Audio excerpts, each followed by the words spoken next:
Hi guys, Tuva here. I'm back. I've had a couple of days rest and I thought today would be a good day to start back, as it is the full moon and we've been working towards this for the last couple of weeks. So any projects you've got going at the moment will come to that fruition. Now this is a very special full moon. A, it's in Sagittarius, and B, it is a strawberry moon. It is a large moon. You will look in the sky and it will be huge. It will be beautiful. It will be very bright as well. Worth it to see all your projects come to light on that night when you stand under that moon and you let and release the things you've been doing. Guys, well, that's enough about the moon. I really wanted to talk today about what it is like to try to get your head, as a beginner, to get your head around the different gods and goddesses. How do you retain that knowledge? How do you remember things? Because when you're studying for the first time or learning for the first time, it's quite hard to retain these things, this information. You can read something. Have you ever had a book where you read it and you're reading it and you know it's not going in, you have to keep going back and rereading it? Well, when you first start like studying up and learning things, the brain doesn't absorb it straight away. You'll be surprised at how much it does absorb, that it does absorb that knowledge, but it takes time for you to retain it. Now, I know when I first started with Freya, I didn't know who she was really, or what she stood for, or how she would make me feel, what her energy was like, or anything like that.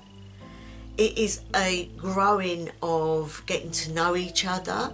She doesn't know you and you don't know her. Now, it's a gradual thing, but there are ways you can remember.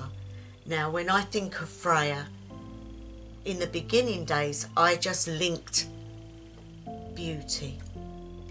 Beauty equaled Freya. In my mind's eye, Freya was this beautiful woman, but nothing else. So I learnt more about her and realised that she was an emotional being who had had sadness and understood sadness. And it was through that I started to sort of become part of a relationship with her, because she not only had gone through sadness, that I had gone through sadness, and somehow I could relate to that. And you will find when you first think of a deity, what part of that deity's characteristics or personality are you drawn to start with. And there is method in this madness, guys, and almost like deity want you to know that.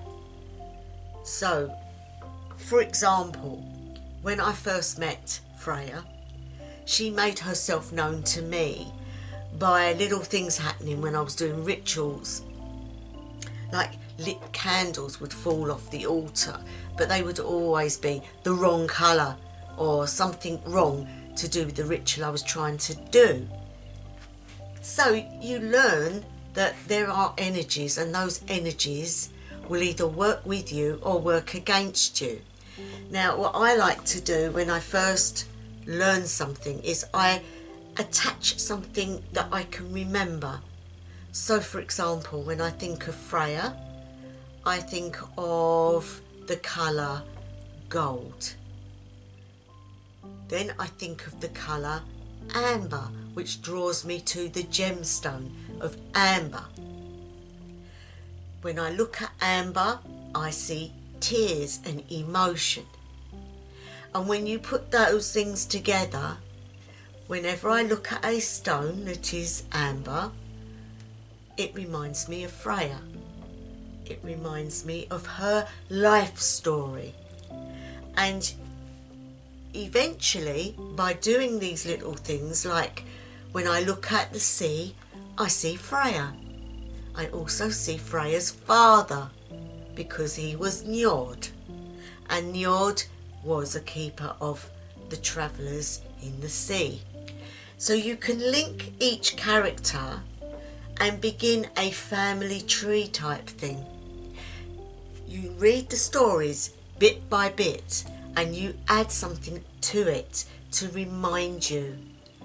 Now you can do this with your practices as well, guys, when you first start out. Meditations.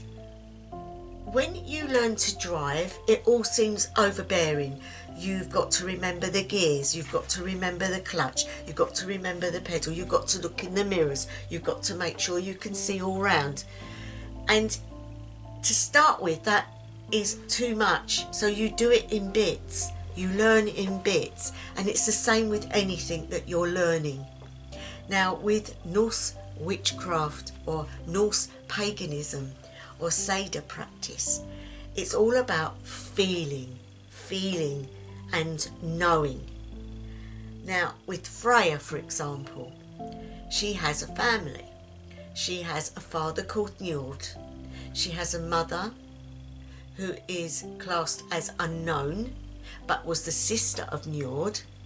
She has a brother called Freyr, and she has 2 children through when she was with her husband Ode, her daughters Hisnus and Gersemi.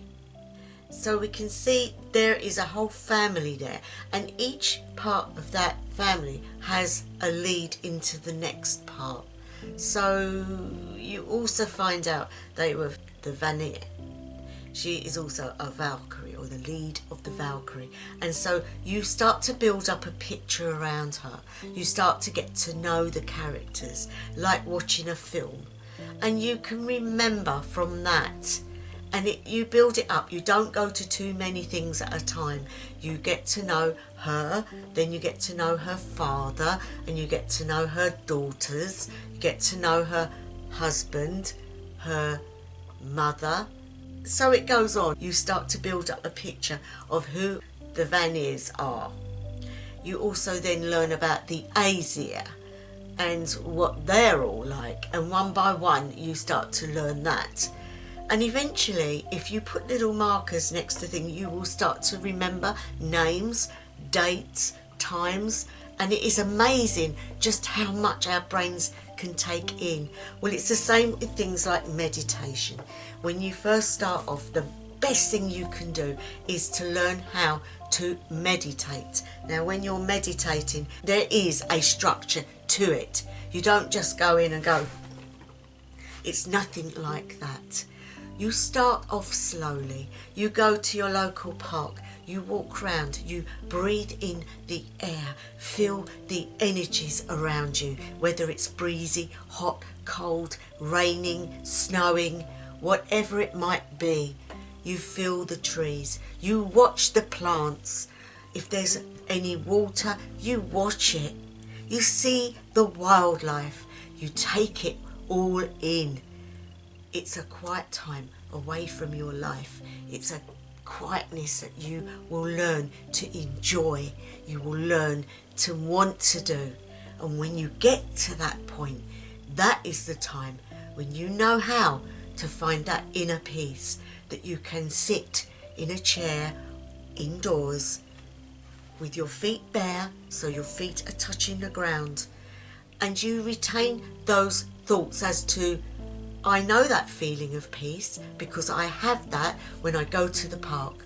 So you know when you sit in your home, you can feel that peace growing inside of you. And then you start the countdown of the things that you should be doing to make the meditation successful. So for example, make sure you have a drink of water before. Make sure you're wearing loose clothing. Make sure you won't be disturbed. The phone is switched off. Make sure that you have time. And also make sure you have some incense burning, a candle burning. Get the room in a comfortable way. If you're feeling chilly, cover yourself with a blanket. Do not make yourself too hot and do not be too cold. Then we get to the point where you take breaths in and you hold it and let it out. And that is rhythmic breathing, guys.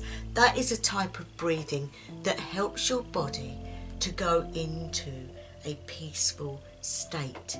It's the type of breathing that you receive when you're in that beautiful feeling when you're sleeping at night. It's similar, but it's not quite as deep. So once you've done all that, then you've got to think, relax, relax, and let yourself go. And when you get to that stage, you can then find that pinpoint of energy and let it fall upon you. And you will feel it as it enters into you. And you feel your chakra systems bursting open and that energy flowing through you, going down into the earth, setting that grounding for you, but also enlightening you at the same time. And guys, it's all through remembering associations. Yeah? So like, you feel emotional, think of water. When you're doing a circle, don't get hung up on words. Use feelings, because they work for some people a lot better. When I was learning, it was hard for me because I had to relate words, and those words were hard for me to remember. It might only be a small sentence, but for the life of me, when I was put on the spot, I could not remember them, and I used to clam up. That is not how to practice, guys. That is fear, and you don't want fear. So my point is with this is to take your time, but also put associations to everything you're learning, because when you look at that association, you will remember, and then it will flow, and that energy will flow. When you're doing circle, as I was saying, you can't remember words. Retain that feeling within you. How would you feel if you was in the east? Think about east. The sunrise is in the east. It's cooler because it's the beginning of the day. It's a feeling that you're starting off, you're going somewhere. It's the start of the day, so you are starting to do things. So you feel that energy, you take that on board, and you just stand there and acknowledge it. Feel air, feel it breeze over you, and then retain that feeling. The words, if you want to use them, will come later. Do this with every part of the circle, and do it often. Practice it, and you will find those energies will build up within you. And then when you learn words, it won't just be those words. You will be in that energy, in that place you need to be. So that is how it is when you are starting out. And even for those that have sort of lost their way and are trying to find their way back, associations are the main way for some people to do this. So I hope that's helped, guys. I feel very drawn to telling you,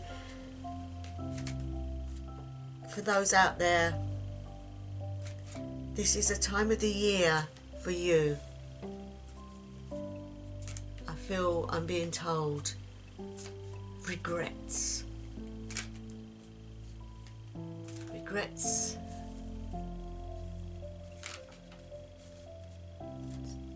And misunderstandings. And so you see these cards. I'm going to pull a card and see what we get from it. So I'm going to actually pick one, guys. I'm going to go, and I feel a tingle, and I'm going to pull that one. Okay. Right. body care. Now, I am being drawn to this in many ways at the moment. There are people at the moment who, and I'm going to show you the card, body care. Can you see that? Yeah. It's a time of the year when people are normally starting to get themselves in shape for their bikinis, and they're going away on holidays and things like that. But what I feel I'm being told by Spirit is not so much the body care of things like that, not the outward appearance, but what's going on inside, and not just physically but spiritually. I feel the guides are coming in, that they have words to say, and these words, thank you, I feel one now. Thank you for coming. Thank you for coming. For those of you out there at the moment who are in a state of depression, who are in a state of feeling that the world doesn't care, in a state of nobody would miss me. The guide that's coming in at the moment, he is a philosopher but also a doctor, and he comes with the waters of life. You have to start at the bottom to return to the top. You have to ascend back to the top. Now, what he means by that, guys, is if you are feeling this particular way, acknowledge it. Don't just live it. Acknowledge it and receive the help that you need. I do feel that there are people at the moment who have gone through a terrible loss, and they are in a situation where they just can't grasp what happened, why it happened, and how they will deal with it. I do feel a presence around me. A person here, guys, he's male, he's probably in his 30s to 40s. He was on a telephone, he was talking to somebody on the telephone, and I see the colour red. It looks like an old type phone, and he was on the phone to somebody, and he said some things that he feels very, very sad about, that he should never have said. For if he had known what was going to happen, he would never have said them. He's trying to give me an explanation. I feel he had a pain in his chest. It's quite a strong pain. I feel the phone call he knew was going to be a very bad phone call, but he had to do it. Thank you, friend. He wants to say he is fine and okay, and that time will show he's around. You will know he's around you. Thank you.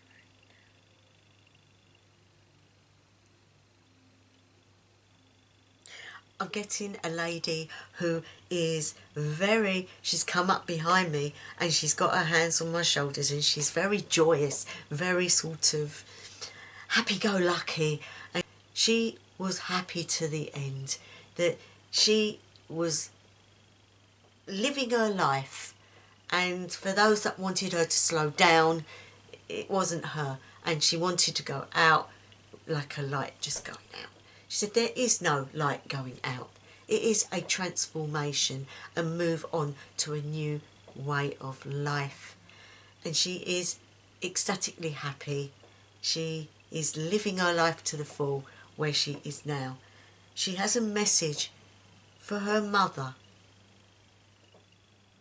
that she has met her nan, which is her mother's mother, and that they are seeing each other quite regular.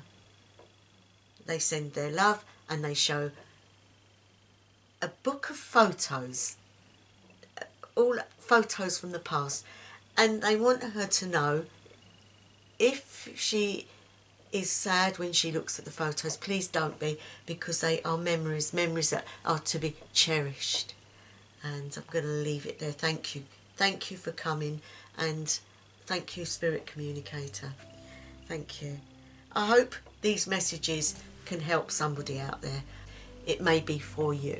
Okay guys, because I'm going to leave that. But the body care is about looking after yourself inside as well as out. It's about having a spiritual care plan, just like a physical care plan. So if you're eating good food, you're exercising, you're losing weight, you're happier in yourself.